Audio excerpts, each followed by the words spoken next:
Be ready start.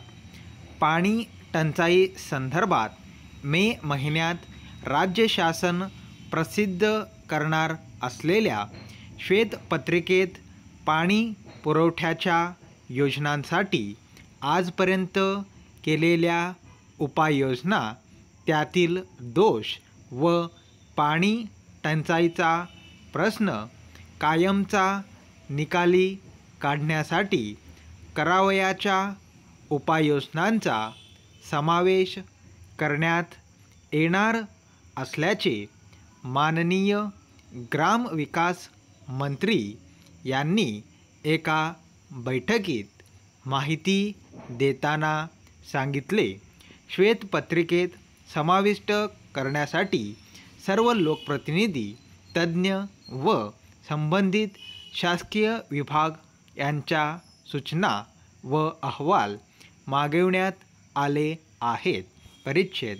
जलसंधारणाचा कार्यक्रम प्रभावीपणे राबविल्याशिवाय पिण्याच्या पाण्याचा प्रश्न कायमस्वरूपी निकाली निघणार नाही याची खात्री या राज्य शासनाला पूर्णपणे पटली असून प्राथमिक अंदाजानुसार हा कार्यक्रम राबविण्यासाठी अंदाजे रुपये 2500 कोटीपेक्षा जास्त खर्च येणार आहे.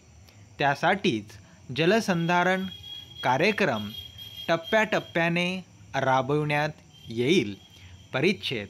तात्पुरती नळपाणी पुरवठा योजना आणि वाहनामार्फत पाणी पुरवणे या दोन पर्यायांपैकी जो कमी खर्चाचा असेल तो राबविण्याचे यापूर्वीचे आदेश होते.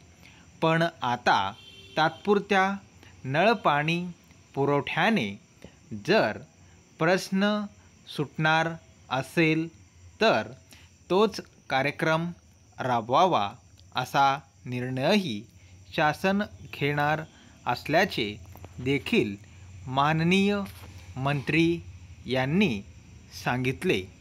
पिण्याचे पाणी उपलब्ध करून देण्यास प्राधान्य असल्याने नदीचे पाणी शेतीसाठी वापरण्यात येऊ नये असेही ठरविण्यात आले आहे. याबाबत तहसीलदारांनी प्रत्यक्ष परिस्थिती पाहून निर्णय घ्यावा असा आदेश ग्रामविकास मंत्र्यांनी दिला. परिच्छेद. वाहनामार्फत पाणी पुरविण्याचा निर्णय स्थानिक पातळीवरच घेणे, अधिकृत विहिरीवरील वीज पंपाची दुरुस्ती शासनाच्या खर्चाने करणे, वाहनासाठी टाक्या कमी पडल्यास नादुरुस्त लोखंडी टाक्या दुरुस्त करून घेणे आदी निर्णय घेण्यात आल्याचे त्यांनी सांगितले. पाणी टंचाईबाबत विचारविनिमय व चर्चा करण्यासाठी बोलवलेल्या बैठकीत कृषी मंत्री, कृषी राज्यमंत्री, जिल्हा परिषदेचे अध्यक्ष तसेच विभागीय आमदार, वरिष्ठ शासकीय अधिकारी उपस्थित होते. स्टॉप.